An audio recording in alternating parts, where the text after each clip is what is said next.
Hi, David Taylor or Mr Pelargonium, back with another one of my video blogs for the Pelargonium and Geranium Society. I got decisions to make today about whether I'm going to deflower some of my blooms for show. I've also got one or two of my new plants, my new Regals that have bloomed since I last saw you. So let's have a look at those.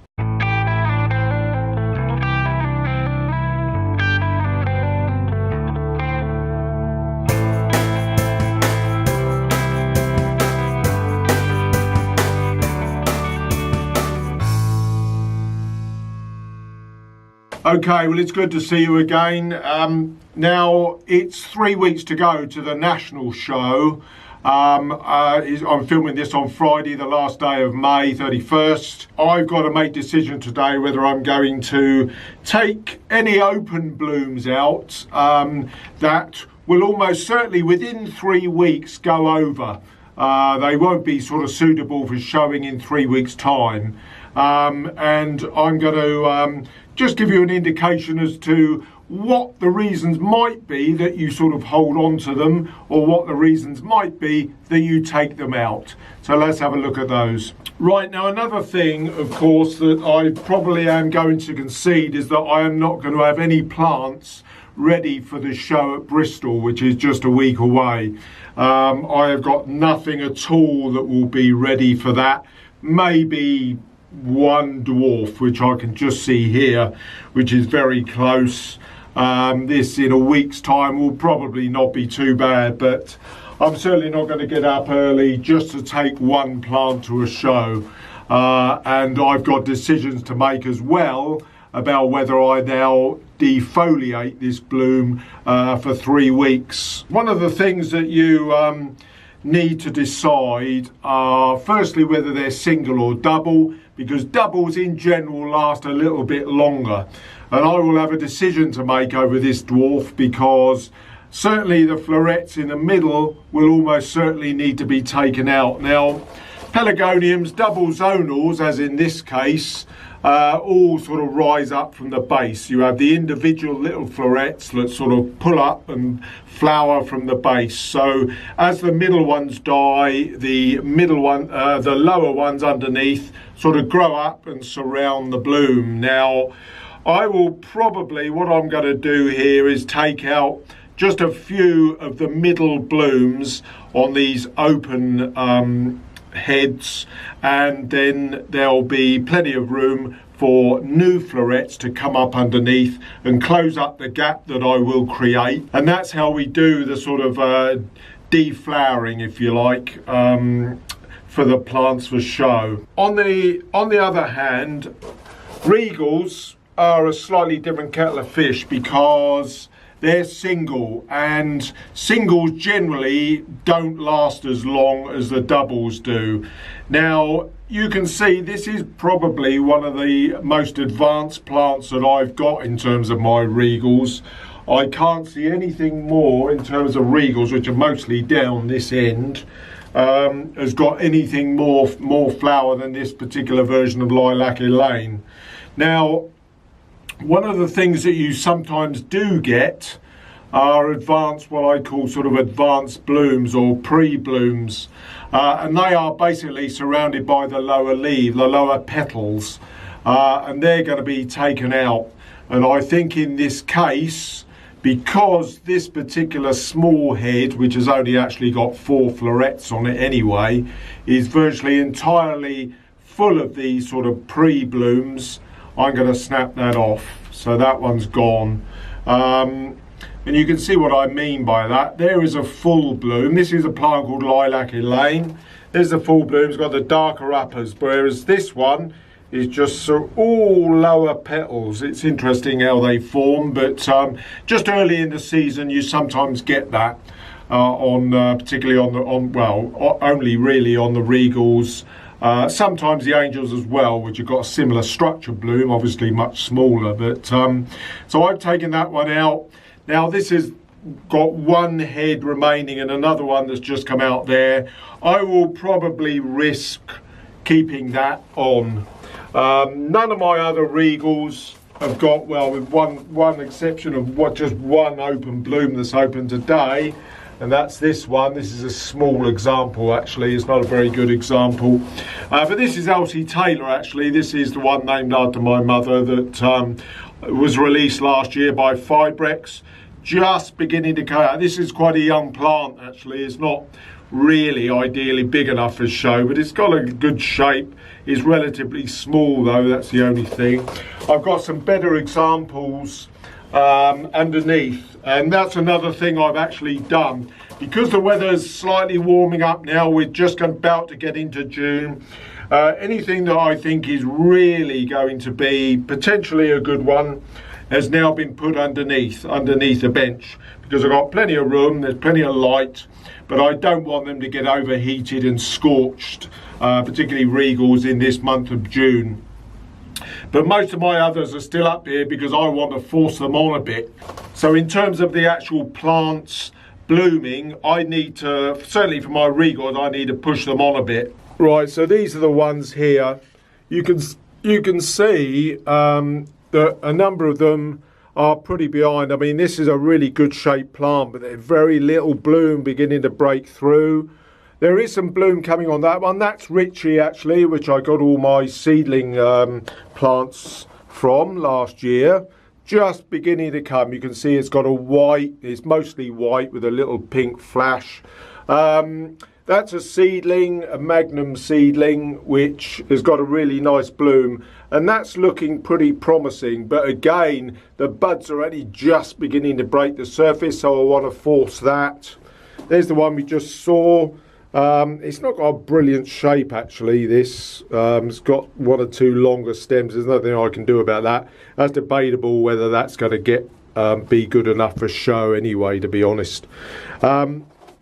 I've got a few more. I think that's ordinary Elaine, darker colour. Got another Elsie Taylor there, bigger one. Again, just beginning to group. And that's the one I showed you earlier. By group, I just mean the blooms are beginning to group up and throw through. But just under the benches here, this one of Elsie Taylor just beginning to break. And there are a lot of blooms coming through. I'm pretty hopeful of that one. That one too, this is an old plant of mine, an old seedling, which has never been released, but I actually quite like this one.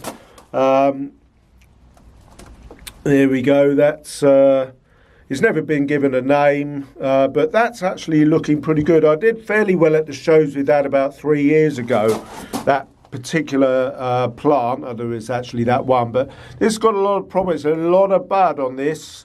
So these two have gone under just to give them a little bit of shade, and hopefully they'll come good. Now, in terms of some of my larger zonals, I mean, this is probably about where I would want them to be. This is Point South. I think this won the class last year, and it was this actual plant. Been cut back obviously and regrown since. Just beginning to get some good amount of bud on it. Could do with a little bit more on the top. There is another one breaking through there, another one under there, but that's about, with 3 weeks to go, where I would want it to be. One that's going to have some head taken out is this one. This is Highfield's Candy Floss, and that head in particular is quite old, and I'm going to have to strip that down. That one will have to come out, that one will have to come out. I'll do it off video and show you when I've finished them just in a moment. And as I say, everything else, the only other one that I might have problems with is this Gosbrook Susanna. This has come through quite nicely, always does. Right now, as I say, I've got decisions to make here. These blooms have only really just come out in the last week, and I have got a bit of following on behind, but there are going to be gaps. If I take some of these out now, I will be left with potential gaps. So it's one of those things where you've got to take the decision about whether you're going to take them out and let the plant use a lot of energy to keep these blooms going, where they're in the end they're going to be taken out, or whether you're just going to take a risk and leave them in. I think in this case, for this one, I will leave them on, because if I take the open ones out, I think I'm going to be left with too many gaps, and I think it's better to get near the show and then clean them up just before in this case. Now, other than that, the majority of my plants, here's a dwarf Stella for instance, are just beginning to break. They are probably where they are. To be honest, they've done very well because these were stopped at 16 weeks. I normally stop at 18. So, you know, they're probably where I would think I would like them to be, even if I had stopped at 18 weeks. The only odd ones, as I've said many times, are the Regals. I don't know quite what's going on with them. They were stopped 6 months ago. Completely bizarre, really. But they're going to be just on. In fact, many of them will be late. But my zonal hybrids and my zonals look as if they're going to be more or less sort of ready and spot on for the timing. Okay, so let's just have a look at this this Highfields Candy Floss, which has got a couple of blooms that I know have been out a little while, so I'm going to take those out. Now I'm just going to point down the camera for you so you can have a little look to see what's going on here. Right, now it's just a question really of just stripping off the individual florets. Now there's certainly one in the middle there. Start from the middle, try to go for the middle first and go out, because they're the ones that are going to be particularly, the older ones will be in the middle basically. And there's a really old one. I'm just going to break that off. That is very old. That one is really quite old there. You can see that. It's already beginning to die, so that needs to come out. Decisions then, anything that, you know, is certainly not going to last 3 weeks, which in this case is probably the majority of them, to be honest, I'm going to take off. So the fully open ones are going to come out. In fact, that one I'm actually going to take the whole head out because that's gone. It's only a very small head anyway. That one's a very small head, and I'm going to take all of that out. They're all exposed. There's only one floret underneath to come through, so I've taken that out in its entirety. But I'm not so concerned because I've got lots and lots of following bud coming through, and that's what you need to know. I've got a couple of dying leaves underneath, which I'll get out. But that's the sort of thing we're looking to do. It's a relatively straightforward job. There we are. That's realistically where it's going to be. I will leave that now, just put it back and just hope it goes okay. We'll have to see. Right, here is this dwarf zonal, the Shrivenham Star, and I've taken the middle sort of 2 or 3 pips out from each head. So there's plenty following on underneath. So that's that one that I've just done while the camera's been off there. So, you know, that's not looking too bad. It's still probably a bit full, but I've just got to now just see how that goes. But almost certainly before any show, you'll have some that are gone over, some that are maybe not quite there, but you'll hopefully have some that are going to be just spot on for the right time. Okay, so let's have a look now at some of my new Regal seedlings that are coming into flower. Now I have actually had a few that are actually complete clones of Richie. Got a couple of quite dwarfy type ones that have got almost identical, really bushy growth, but relatively small blooms. And I quite like this one. This has got a nice sort of rounded bloom that's got a full surround of the blotch.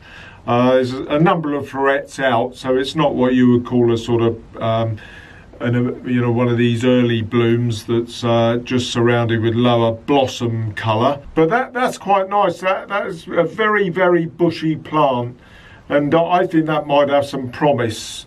Maybe has been done before.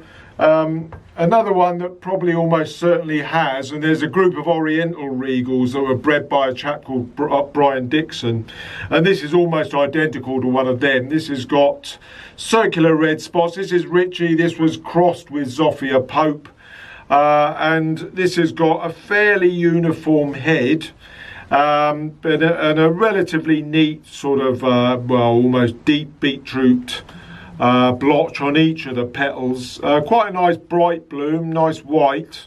Again, it's a nice bushy compactish plant, and it's got promise for that, so if nothing else I may use it for breeding. Now, one though that really has caught my eye is this one. Again, almost certainly has been done before. This was crossing, the Ritchie was crossed with a big purple magnum show plant that I've got over there, and I'll show you that perhaps next week as it's just about to break into bloom. But this is really relatively compact, throwing a lot of side shoots, almost certainly better than the Magnum cross, which I use to pollinate Ritchie. And it's got a much frillier bloom. It's got quite a frilly bloom, quite dark, quite purpley, with a background of magenta. And I quite like this. Almost certainly, again, it's been done before. There's a plant called Peter Godwin, quite an older variety now, that's very similar to this. But I will certainly be keeping that. This one was crossed with the white seedling, which I got on the bench, which I showed you earlier. And this has got a sort of uniform circular blotching on the quite large head. Again, I quite like it. Now, I've got another one that's virtually identical. And so, you know, I will only keep what I think is the best of the two. If there's two or three that are the same, I would keep the one perhaps with the biggest head and the bushiest of growth, because that's the one with the most promise. Right, so let's just have a look underneath at some of the ones which are actually almost identical to Ritchie. So that one there, that was one of the first sort of ones I showed you, that one about a week ago, but again, it's got a very good head. This one here is coming out virtually identical to Ritchie itself. That's got a sort of mauvish blotch. There's another one over here which has just started coming through, and again it's Ritchie basically with a slightly redder blotch. So I will just have to make decisions about how I proceed with those. There's one of the early ones which I absolutely love. I love this plant, and I've already got a name for that. That's Gosbrook Firecracker, I'm going to call that, because it really does look like a firecracker. It's brilliant, absolutely superb. I love that one. We've got another one of the sort of beryl reed type plants which is just coming out. This again quite pretty. I've got the frilly version, which was one of the early ones that I showed you. But that's again, they're quite nice, but I will be able to whittle them down. I think that's it. 4. I think we've got 4 left that haven't broke bloom. So they're the ones that we'll have to see how they go. I've got an interesting one here that's just broken through, and this is a bit unusual because this is just so frilly. It's so frilly, it almost looks crinkly. Again, it's got this purple on the white. But that has a bit of potential. If that really forms a good full head that's as frilly as it actually looks, then that may have potential itself as well. Okay, so that's just about it from me today. I'll certainly do another video. I know I need to do another video about my small standards, which have all since been potted on. I'll give you another little glimpse. They're getting relatively big now. In fact, I've got a side shoot. I've been ignoring these relatively recently, so I need to do a little bit of the looking at those and a bit of work. And we'll have a look at those perhaps next week. In the meantime, it's just a question of looking after your plants. I will almost certainly now be moving into over to a high potash feed for all of my plants earmarked for show.